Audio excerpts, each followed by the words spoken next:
नमस्कार, आप सभी का स्वागत है हमारे चैनल पर। आप देख रहे हैं खबरें फटाफट।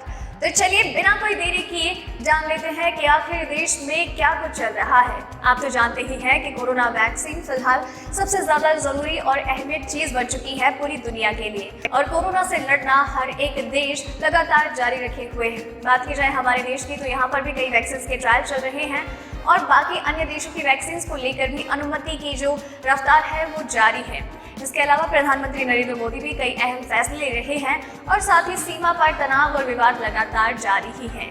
इसके अलावा सुशांत सिंह राजपूत में जो ड्रग्स का कनेक्शन सामने आया है उसे लेकर बॉलीवुड के कई बड़े सितारे और डायरेक्टर्स घेरे में आ गए हैं शक के, और बहुत जल्दी एनसीबी उन्हें समन भी भेजेगा।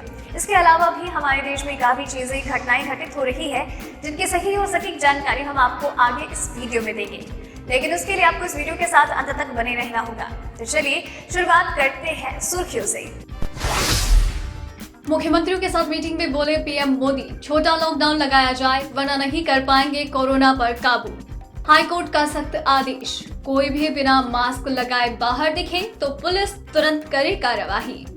2021 के शुरुआती महीनों से मिलने लगेगी कोरोना वैक्सीन, इस देश ने किया दावा।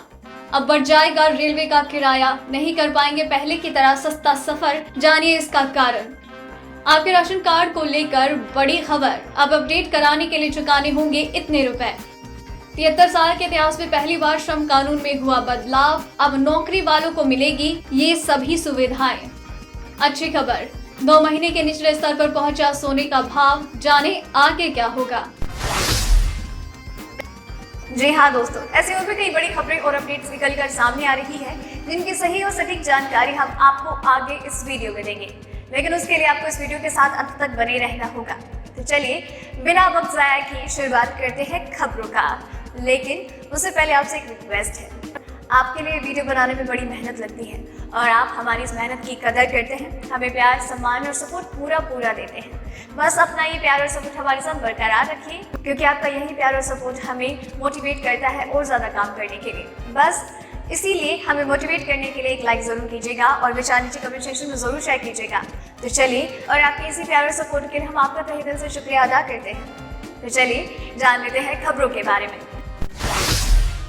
भारत में कोरोना वायरस के संक्रमितों की संख्या 58,18,571 हो गई। पिछले 24 घंटे में कोरोना के 86,052 मामले सामने आए। गुरुवार को 1,141 लोगों की जान गई, जिसके बाद कुल संख्या 92,290 हो गई। बीते दिन 77,488 लोग ठीक हुए। 6 दिन के बाद संक्रमितों की संख्या रिकवर मरीजों से बढ़ी है। इसके साथ ही अब तक 47,56,165 लोग ठीक हो गए हैं। अभी 9,70,116 एक्टिव केस हैं।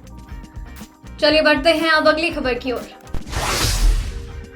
बढ़ते कोरोना संक्रमण के मामलों को लेकर हाईकोर्ट ने सख्त रुख अपना लिया है। हाईकोर्ट ने आदेश दिया है कि कोई भी शख्स घर से बाहर बिना मास्क लगाए ना निकले। अगर कोई बिना मास्क लगाए दिखता है तो पुलिस तुरंत कार्यवाही करे। बता दें कि देश में क्वारंटाइन सेंटर्स की बदहाली और कोविड अस्पतालों में इलाज की बेहतर सुविधा को लेकर PIL पर सुनवाई करते हुए हाईकोर्ट ने ये आदेश दिया। जस्टिस सिद्धार्थ वर्मा और जस्टिस अजित कुमार की खंडपीठ ने कहा है कि कोई भी नागरिक घर से बाहर बिना मास्क लगाए दिखाई नहीं देना चाहिए। अगर कोई ऐसा करता है तो वो पूरे समाज के प्रति अपराध करेगा।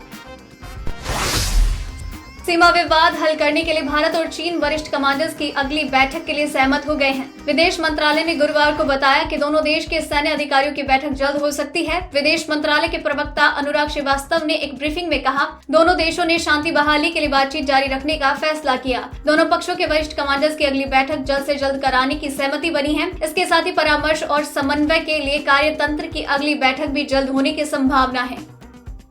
चलिए बढ़ते हैं अब अगली खबर की ओर।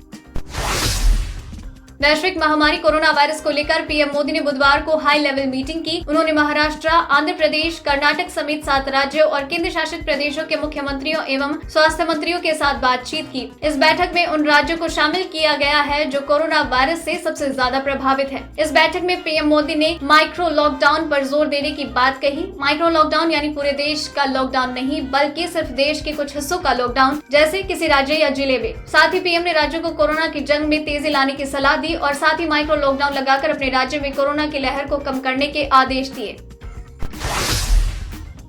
कृषि बिल को लेकर पीएम मोदी ने कहा कि बीते दिनों में हमारी सरकार ने युवा और किसानों के लिए ऐतिहासिक फैसले लिए हैं। पीएम ने कहा कि लोगों के जीवन में सरकार जितना कम दखल देगी उतना बेहतर होगा। आजादी के बाद कई साल तक किसानों के नाम पर कई नारे लगे, लेकिन उनके नारे खोखले थे। पीएम ने कहा कि कृषि बिल से छोटे किसानों को सबसे ज्यादा फायदा होगा। पीएम ने कहा कि अब किसान की मर्जी है कि वो कहीं पर भी फसल बेचे, जहाँ पर किसान को ज्यादा दाम मिलेगा वो वहाँ बेच सकेगा। बीजेपी के कार्यकर्ताओं को आसान भाषा में किसानों को समझाना होगा। पीएम ने कहा कि जिन्होंने किसानों से झूठ बोला अब वो किसान के कंधे पर बंदूक रख कर चला रहे हैं। ये लोग झूठ फैलाकर किसान को बरगला रहे हैं।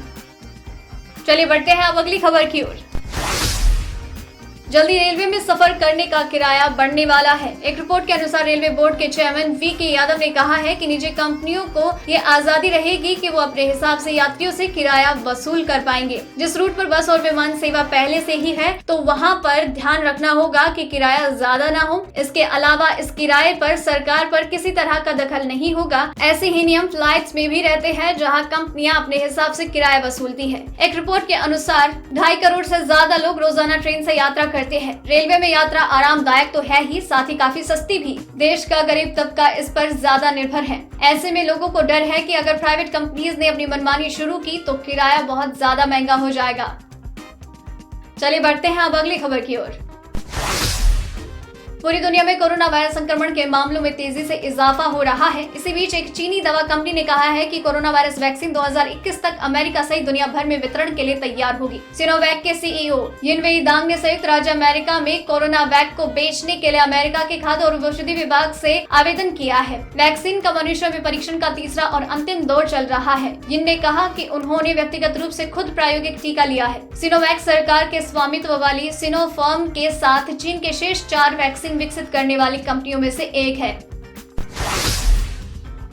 खबरों का ये सिलसिला लगातार जारी रहेगा। अगर आपने सोचा कि खबरें खत्म हैं, तो ऐसा कुछ भी नहीं है। और अगर आप चाहते हैं कि खबरें लगातार ही मिलती रहें, तो अभी चैनल को सब्सक्राइब कर लीजिए, बेल आइकन को दबा दीजिए, ताकि आपको चैनल पर आने वाली हर एक खबर का नोटिफिकेशन लगातार मिलता रहे। तो चलिए जान लेते हैं अगली खबर के बारे में, जहां जानेंगे पेट्रोल और डीजल के दाम और साथ ही जानेंगे कि मौसम के क्या हाल चाल है और बारिश कहाँ होने वाली है और कैसी होने वाली है।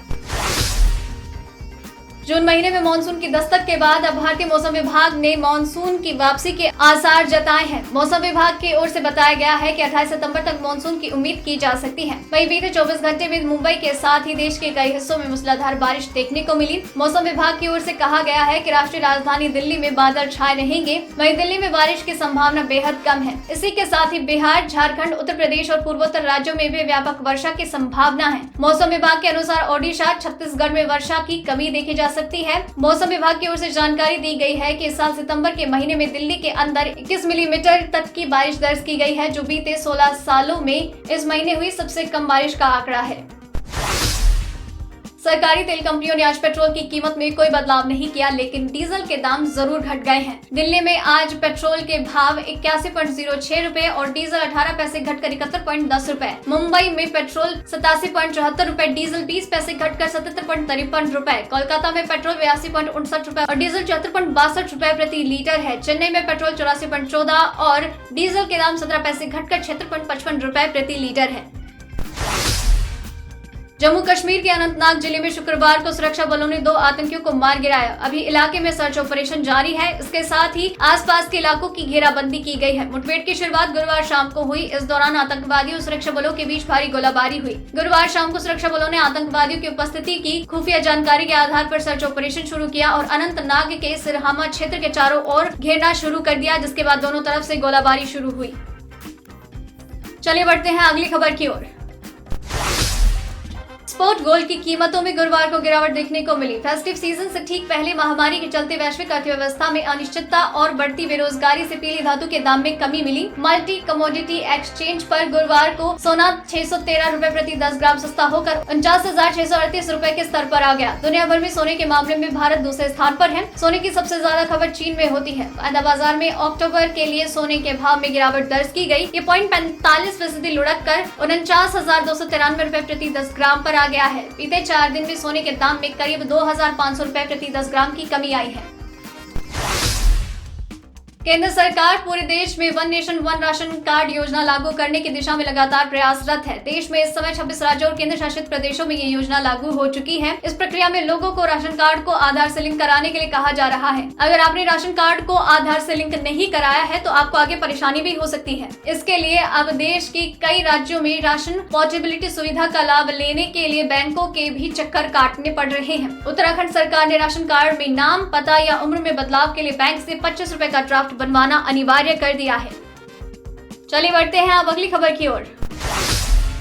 काफी लंबे समय से इंतजार हो रहे नए श्रम कानून को आखिरकार लोकसभा में पारित कर दिया गया। इस नए श्रम कानून के तहत अब सभी प्रकार के श्रमिकों को बहुत सी नई सुविधाएं मिलेगी। नए श्रम कानून के अनुसार अब सभी श्रमिकों को कंपनी के द्वारा उनके नियुक्ति पत्र देना अनिवार्य होगा। इसके साथ साथ श्रमिकों को उनके वेतन की पूरी जानकारी भी साझा करनी होगी। इस नए कानून के तहत श्रमिकों को अब उनके स्वास्थ्य से जुड़ी तमाम सुविधाएं भी देनी होगी। इसके तहत साल में एक बार सभी श्रमिकों की जाँच करनी अनिवार्य होगी। केंद्रीय श्रम मंत्री संतोष गंगवार ने कहा कि श्रम कानून में 73 साल के इतिहास में पहली बार इस प्रकार का कोई बदलाव हुआ है। नए कानून श्रमिकों में ये भी सुविधाएं दी गई है कि अगर कोई कंपनी श्रमिक को हायर करती है तो वो किसी दूसरे शहर में रहते हैं तो उन्हें प्रवासी मजदूरों के रूप में देखा जाएगा, जिसके लिए कंपनी को उन्हें सैलरी के अलावा कुछ अन्य पैसे भी देने होंगे, जिससे उनका उस राज्य में गुजर बसर हो पाए। इस तरह के कानून पहले श्रमिकों के अधिकार के लिए नहीं बनाए गए थे, लेकिन अब इस पर ध्यान दिया जा रहा है। इससे देश भर के लगभग 40 करोड़ श्रमिकों को फायदा मिलेगा।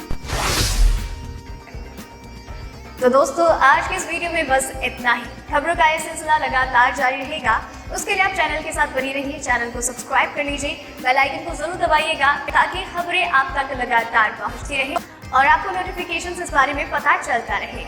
और अगर आपने वीडियो पूरा देखा है देन मेक श्योर कि आप अपना नाम मेंशन करें और इन खबरों के बारे में अपने विचार भी। धन्यवाद।